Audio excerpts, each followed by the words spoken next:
Tyler Terry again here with Fulcrum Archery. What we're going to talk about right now is basic way to reinstall or redo a center serving.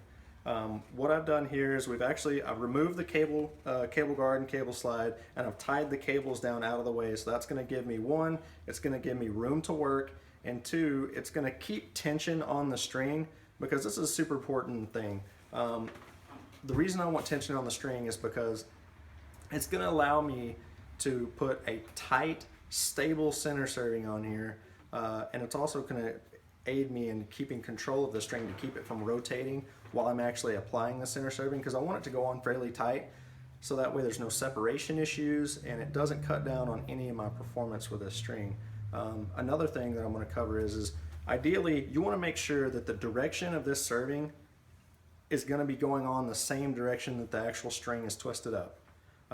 If you put it on opposite of each other, that creates some pretty major issues. One, it's actually going to try and unwind the string as you draw the bow. And two, it's going to allow this serving to loosen up over time, and it's going to cause some separation issues, and your serving is going to start to move, and that's going to ultimately affect knocking point, which you're going to have some major issues there. So basically what we've done is by tying this out of the way, I've actually added a little bit of tension to this string because it's loaded the bow up a little bit. So from here, just to save time, we've already kind of set it up, and I've run my serving through the bowstring. What I'm using is a 17 thousandths halo serving, which most people would think this is probably too small of a serving to run on a silver serving, but I'm actually going to serve over this tail the entire way down, which is going to increase the overall diameter enough so that way it's actually going to fit my nock really well. And by using a smaller diameter center serving, it ensures that I actually have a much tighter center serving, which is going to increase the performance of this bow, and it's going to ensure that my center serving stays round. If your center serving gets flat spots and doesn't stay round, one, it's going to wear a lot worse, and two, this being round, I'm going to get a lot more longevity out of the bowstring and a lot more performance out of the bowstring. So from here, where I've set up is I've already marked my places on the string from where I want to start and where I want to finish. I've run it through the bowstring already. So from here, this is gone counterclockwise. So I'm going to start my string kind of by hand. I have the jig set up fairly tight. This is a bear paw serving jig. It's a really good one. I can really kind of fine tune the tension that I have this paying out of the reel. So I've got it set really tight right now so that way I can get my initial setup, and I've got a hold of the tail, and I want to keep good control of this, and I want to work real close to my hands so that way that gives me ultimate control over the string, being able to control rotation and how tight this is all going on there. So I'm going to get another bite, start this by hand.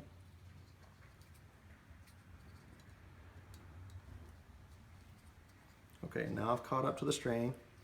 And this first part, I'm going to do relatively tight. I want this to go on pretty tight. Okay, now that I have it initially started, what I'm going to do is creep this out just a hair and actually back the tension off just a little bit, because what I want to do too is another reason you want to make sure this is super tight. The whole time that you're shooting this bow, this center serving is going to want to work towards the top cam. Well, anytime this moves, it's going to cause knock point issues. Anytime the knock point changes, point of impact is going to be different, bow's going to aim different, and it's ultimately not going to tune properly, so you're going to get some real erratic arrow flight. And by checking the diameter of the serving as well, it's going to ensure that we have proper knock fit. And proper knock fit is a really key ingredient to making sure that your bow tunes properly also. And that's something that's really overlooked a lot. Most people have a knock fit that's too tight, to be honest with you. So, you want it to snap on there positively, but you don't want it to be something you really have to force or that requires a bunch of effort to get it to snap off the string. But it needs to be snug enough that it's going to hold it in place and not move around. So there's a real happy medium there that you have to find, and it's one of those things that you got a good string builder, you can let him know what kind of arrow you shoot or what kind of knock it is, and he can tailor your string to whatever your needs may be. So from here, I'm going to continue the serving down, and from here it's pretty basic. I'm keeping control of the tail right now and making sure that I'm wrapping down over it. I want to make sure that I'm going the same direction. And I actually physically have a hold of the bowstring right now, so that way the bowstring is not twisting as I'm serving this. Because if you let that bowstring twist up as I'm working this serving down, it's actually gonna create a little bit of peep rotation. And that's not something that we wanna do. You know, because the worst thing you wanna do is fight your peep. That becomes something that everybody has an issue with and nobody wants to deal with. So from here, I'm gonna work this down pretty quick. And by, like I said, I touched earlier, we are using a lot smaller diameter center serving than what most people would use. A lot of people would use a 21 thousandths on something like this, and they tie up, pull the tail out, and serve the rest of the way down. By serving over my tail, it's going to ensure that I have a finished diameter that's where I need it to be. And by serving this into my actual center serving, it's going to help keep this string in place. Like I told you earlier, you don't want this moving. So I have control of the tail still. I'm working my way down to where we're going to finish it here. All right, now what I'm going to do is I've got down to where I'm about 3/8 of an inch from where I actually want my serving to finish. Just from experience over time, I know being a 17 thousandths fiber, I'm going to put a whip knot in this, and I'm actually going to run it out about 17 loops or 17 twists. And based on this diameter string at 17, it's going to finish out at about 3/8 of an inch. And this is not something that I'm going to get a tape out and measure. I can look at it and just know about where I need to be. So from here, what I'm going to do is I'm going to take this tail and I'm actually going to pull it back forward and run about 2 wraps over it, so that way it's separated from my end knot or my finish knot, okay? So from here, I'm going to loosen my jig up, pull it out, and I'm going to pull this loop back up over the string. I got to create a little bit of space here, okay? Now from here, what I'm going to do is go back over the string, and then I'm going to continue serving this the same direction, only I'm going to work back towards my center serving, okay? And I'm going to put, you know, anywhere on these, I generally finish with 17 to 19 serves or loops in it. It just works out good with this diameter string, and it ensures that I have enough surface area to actually hold this and ensure that it's going to be tight and stay. So there's 2, 3, 4, 5, 6, 7, 8, 9, 10, 11, 12, 13, 14, 15, 16, 17, 18, 19. I'm going to go ahead and finish it with 19 there, just based on what it was looking like. So now I have my tail and the other end of my string, and I'm going to take this loop and actually wrap it back over all of that. So as I'm wrapping this part and keeping it tight, it's unwinding this side. So, and I want to keep this as tight as possible. So if you can see my mark there, it's faintly in there.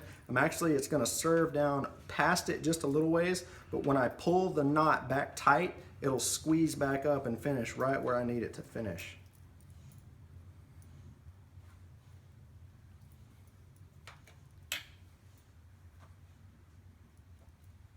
Okay, keeping that tight.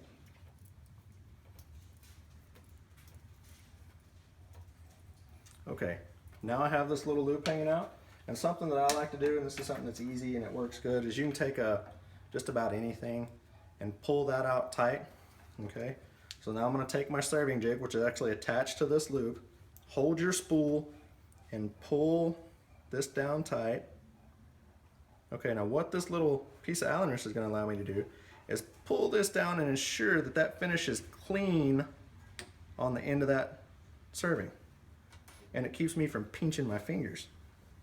So now I'm going to pull this real tight. Okay, now what that did is that ensured that that locked every bit of this together. There's no issues there. It finishes clean. The top of the serving and the bottom of the serving are identical. They look just the same. So from here, we're going to take our tail, cut that off. You don't have to burn these. Some people burn them, some people don't. I never really do because it looks kind of tacky. If you cut it off clean, you'll never see it anyways. And no, it will not pull through if it's done correctly. Okay, at this point, last thing I'm going to do, everything's finished up and clean. I want to check knock fit. Positively checked, snapped on. It moves freely up and down the string, but there's not going to be flat spots. It's not going to rub. So by running that tight serving with the tail in it, I got proper knock fit, and it's just a cleaner look, and it's a more functional look, and the performance of your bowstring is going to go up from there. And that's how we do it at Fulcrum Archery. If you have any other questions, log on fulcrumarchery.com.